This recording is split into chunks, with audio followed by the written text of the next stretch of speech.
जोधपुर में केंद्रीय संस्कृति एवं पर्यटन मंत्री गजेंद्र सिंह शेखावत आज रात विशेष विमान से जोधपुर पहुंचे। केंद्रीय मंत्री शेखावत एयरपोर्ट से सीधे अखिल भारतीय महेश्वरी महासभा के राष्ट्रीय अधिवेशन स्थल गए और वहां व्यवस्थाओं का अवलोकन किया। महासभा के राष्ट्रीय अध्यक्ष संदीप काबरा ने अधिवेशन स्थल का दौरा कराया और अधिवेशन के बारे में विस्तार से जानकारी दी। 1000 वर्ष पूर्व गजनबी ने मंदिर तोड़ा पर भारत का स्वाभिमान नहीं। शेखावत केंद्रीय संस्कृति एवं पर्यटन मंत्री बोले, सरदार पटेल के अटल इरादे से हुआ सोमनाथ का पुनर्निर्माण जोधपुर 8 जनवरी। केंद्रीय संस्कृति एवं पर्यटन मंत्री गजेंद्र सिंह शेखावत ने कहा कि सोमनाथ मंदिर केवल एक धार्मिक स्थल नहीं बल्कि भारत की अदम्य जिजीविसा और शाश्वत स्वाभिमान का प्रतीक है। प्रधानमंत्री नरेंद्र मोदी की प्रेरणा से प्रारंभ हुआ सोमनाथ स्वाभिमान पर्व हमें अपनी ऐतिहासिक विचार संघर्ष की याद दिलाता है। 1000 साल पहले आक्रांताओं ने भारत की संस्कृति को कुचलने का षड्यंत्र रचा था, लेकिन भारत हर बार पूरी ताकत के साथ उठ खड़ा हुआ। गुरुवार रात एयरपोर्ट पर मीडिया से बातचीत में केंद्रीय मंत्री ने कहा कि आज से ठीक 1000 साल पहले गजनी के सुल्तान महमूद ने सोमनाथ पर आक्रमण किया था। तीनों दिनों के कड़े संघर्ष के बाद 11 जनवरी 2026 को मंदिर को ध्वस्त किया गया था। 1000 साल की इस यात्रा में आक्रांताओं ने बार बार इस प्रतीक को खंडित करने का प्रयास किया, लेकिन भारत की चेतना को समाप्त नहीं कर सके। स्वतंत्रता के बाद घटनाक्रम का उल्लेख करते हुए शेखावत ने कहा कि आजादी के बाद तत्कालीन प्रधानमंत्री जवाहरलाल नेहरू ने सोमनाथ मंदिर के पुनर्निर्माण को रोकने की पूरी चेष्टा की थी। उनके कड़े विरोध के बावजूद लौह पुरुष सरदार वल्लभ भाई पटेल के अटल इरादे और सामाजिक सहयोग से इस गौरव का पुनरुद्धार हुआ।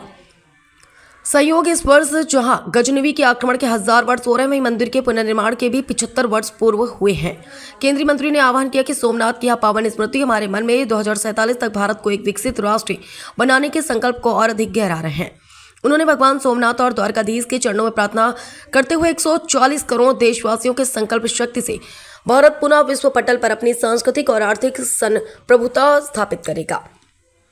महेश्वरी समाज राष्ट्रवाद और सेवा का संगम शेखावत ने राजस्थान और विशेष रूप से महेश्वरी समाज के योगदान को रेखांकित करते हुए कहा कि इस समाज ने न केवल व्यापारिक दृष्टिकोण से भारत को समृद्ध किया, बल्कि जहां भी प्रवासी के रूप में गए वहां राष्ट्रवाद के विचार को परिपुष्ट किया। जोधपुर वासियों के लिए यह सौभाग्य की बात है कि हमें ऐसे प्रखर राष्ट्रवादी समाज के प्रतिनिधियों का स्वागत करने का अवसर मिला। आज सोमनाथ में जो सोमनाथ स्वाभिमान पर्व माननीय प्रधानमंत्री जी की प्रेरणा से प्रारंभ हुआ है, ये निश्चित रूप से बहुत महत्वपूर्ण भी और प्रासंगिक भी है। आज से ठीक 1000 साल पहले सोमनाथ के पवित्र मंदिर पर गजनी से आए हुए सुल्तान महमूद ने आक्रमण किया था और सोमनाथ का पतन प्रारंभ हुआ था। 3 दिन तक लगातार सोमनाथ को तोड़ने के प्रयास करने के बाद अंततः 11 तारीख को सोमनाथ का मंदिर ध्वस्त हुआ।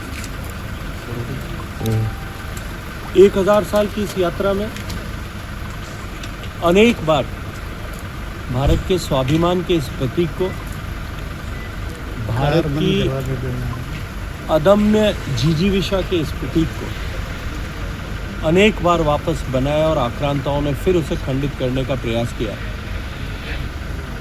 इस बार का वर्ष और भी महत्वपूर्ण इसलिए है कि आज़ादी के बाद तत्कालीन प्रधानमंत्री जवाहरलाल नेहरू जी के पूरे प्रयास और चेष्टाओं के बावजूद, रोकने की पूरी कोशिशों के बावजूद भी लौह पुरुष सरदार वल्लभ भाई पटेल के अटल अडिग इरादे से, सामाजिक सहयोग से भारत के स्वाभिमान के प्रतीक का पुनर्निर्माण किया गया। और उस घटना को, उस पुनर्निर्माण को भी 75 वर्ष पूरे हुए। सोमनाथ का मंदिर आस्था का प्रतीक हो तो है ही, 12 ज्योतिर्लिंगों का प्रथम ज्योतिर्लिंग है, लेकिन इसके साथ साथ में इतने सारी ऐतिहासिक उतार चढ़ाव और घटनाओं का साक्षी, बार बार ध्वस्त किए जाने के बावजूद भी पुनर्निर्माण, वो भारत की शाश्वत अदम्य जिजीविषा का प्रतीक है कि भारत को कुचलने, दबाने के इतने प्रयास, भारत की संस्कृति को समाप्त करने के इतने सारे षड्यंत्र और इतनी सारी ताकतें, इतनी सारी दुर्लभ संधियाँ होने के बावजूद भी भारत हर बार उठ खड़ा हुआ और अब पूरी ताकत के साथ भगवान सोमनाथ के आशीर्वाद से देश के 140 करोड़ लोगों की संकल्प शक्ति से माननीय प्रधानमंत्री जी के नेतृत्व में देश विकसित होने की दिशा में आगे बढ़ रहा है। 2047 तक भारत विकसित हो, इस संकल्प के हम सब के मन में और अधिक गहराई के साथ में उतरे, ऐसी प्रार्थना भगवान सोमनाथ के श्री चरणों में और ठाकुर जी के श्री चरणों में, द्वारकाधीश के श्री चरणों में। लेकिन सर केवल आर्थिक दृष्टिकोण से भारत की संस्कृति और विशेष रूप से राजस्थान की संस्कृति को देश भर में ले जाने, देश भर में प्रवासी के रूप में जाकर के राष्ट्रवाद के विचार को परिपुष्ट करने और भारत की सनातन धर्म के व्यवस्थाओं को सदैव सहयोग करने में महेश्वरी समाज ने अभूतपूर्व योगदान किया है। भगवान श्री राम के मंदिर के निर्माण से लेकर के, मैं सहयोग से लेकर के देश में विभिन्न लोक कल्याणकारी व्यवस्थाओं को खड़ा करने, प्रकल्पों को चलाने का काम महेश्वरी समाज करता है।